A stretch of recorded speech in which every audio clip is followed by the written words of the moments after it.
Selamat pagi, salam sejahtera buat kita semua. Yang saya hormati Bapak Sudung Simatupang SEMM, selaku dosen pengampu mata kuliah Lembaga Keuangan Non-Bank.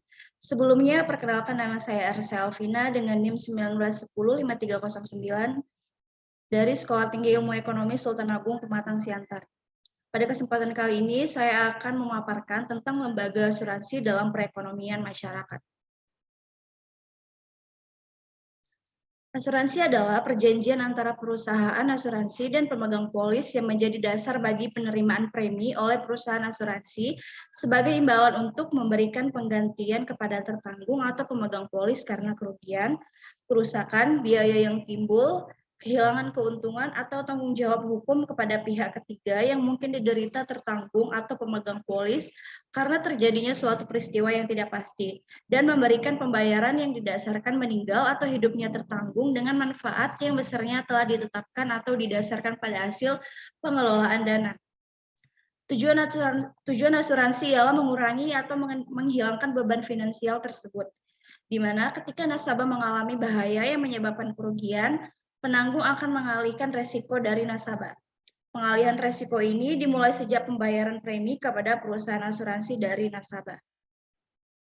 Unsur-unsur asuransi yaitu tertanggung, pihak yang berhak atas penggantian kerugian, penanggung yaitu pihak yang bersedia mengganti kerugian, premi pembayaran yang diterima penanggung, polis kontra asuransi, exposure, kerugian yang dihadapi, peril, segala sesuatu yang bisa menimbulkan kerugian, dan hazard yaitu sesuatu keadaan yang memungkinkan terjadinya kerugian.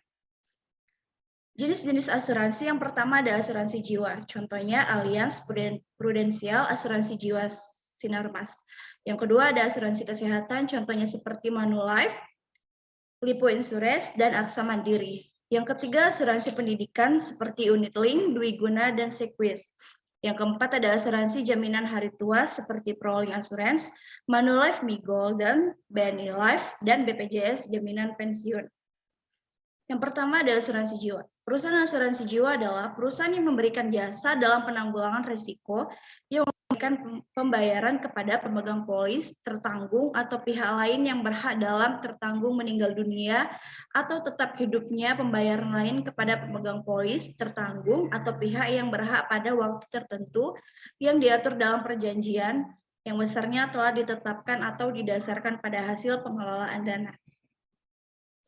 Manfaat asuransi jiwa yaitu memberikan perlindungan finansial, menutupi biaya kematian, mendapat pertanggungan untuk penyakit kronis, tabungan pensiun, dan bebas pajak.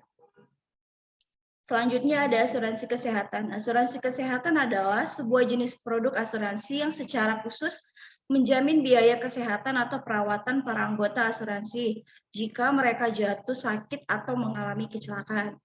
Perusahaan asuransi pada dasarnya akan menanggung biaya pengobatan atau perawatan tertanggung asalkan sesuai ketentuan polis. Polis asuransi kesehatan adalah kontrak perjanjian kerjasama secara tertulis antara perusahaan asuransi dengan nasabah pemegang polis. Manfaat asuransi kesehatan yaitu meminimalis resiko dengan memiliki polis secara tidak langsung tengah mengurangi resiko kerugian baik secara fisik maupun finansial. Yang kedua sebagai tabungan investasi. Umumnya, perusahaan layanan asuransi membuat kebijakan pengembalian dana saat masa berlaku polis telah habis, tentu dengan syarat dan ketentuan yang telah disepakati bersama. Dalam hal ini, membeli produk asuransi kesehatan sama dengan investasi tabungan masa depan. Dan yang ketiga yaitu memberikan rasa tenang. Terciptanya rasa tenang dalam jika memegang polis asuransi, karena sudah memiliki perlindungan jaminan kesehatan yang dapat memanfaatkannya kapan saja. Selanjutnya yaitu asuransi pendidikan, yaitu jenis asuransi yang memberikan jaminan perlindungan dan investasi untuk anak sebagai pihak terjamin dan akan menjadi ahli waris pemegang polis.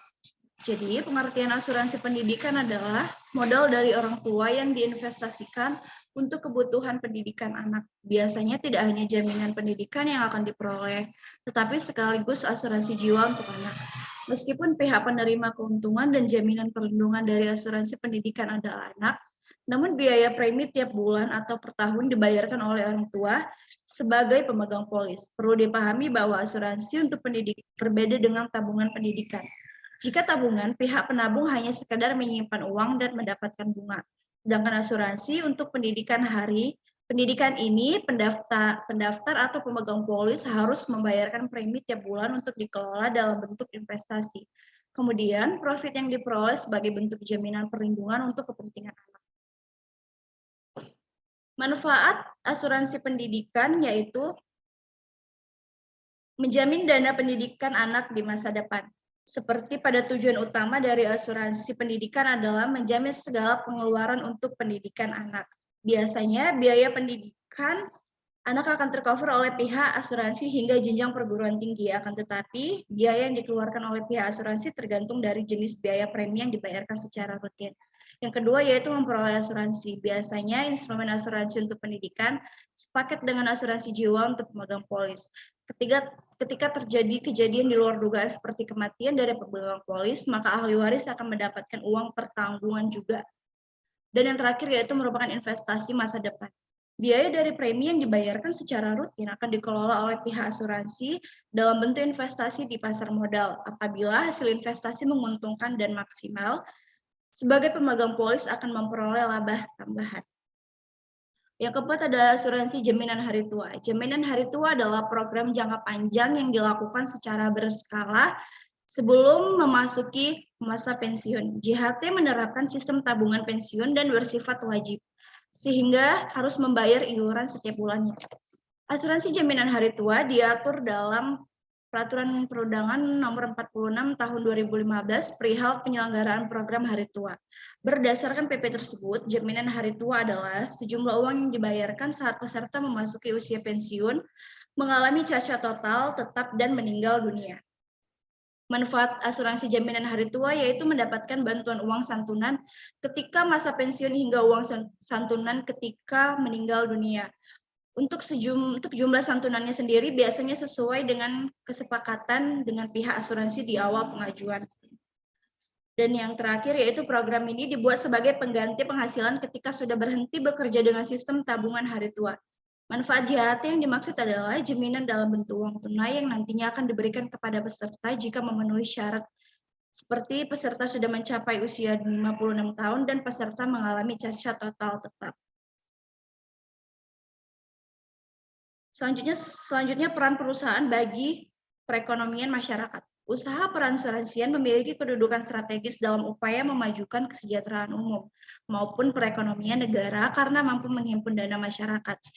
Hanya saja, usaha peransuransian tergolong bidang usaha yang memerlukan pembinaan dan pengawasan secara berkesinambungan dari pemerintah. Tujuannya untuk mengamankan dana masyarakat. Oleh karena itu, pemerintah Indonesia menetapkan Undang-Undang Nomor 2 Tahun 1992 tentang usaha peransuransian agar usaha asuransi mempunyai kekuatan hukum yang lebih kokoh. Undang-undang itu menjadi landasan bagi gerak usaha dari perusahaan-perusahaan di bidang asuransi maupun bagi pemerintah untuk melaksanakan pembinaan dan pengawasan. Berikut beberapa peran asuransi bagi masyarakat. Yang pertama, mengalihkan risiko finansial akibat kejadian tertentu sebagai proteksi keluarga maupun diri. Dan yang kedua, terbiasa untuk mengelola uang karena harus menyisihkan dana tertentu untuk persiapan masa depan. Pada masyarakat, asuransi merupakan subsidi silang antara satu individu dengan individu lain. Pasalnya, uang premi yang disetorkan bisa digunakan untuk perawatan individu lain.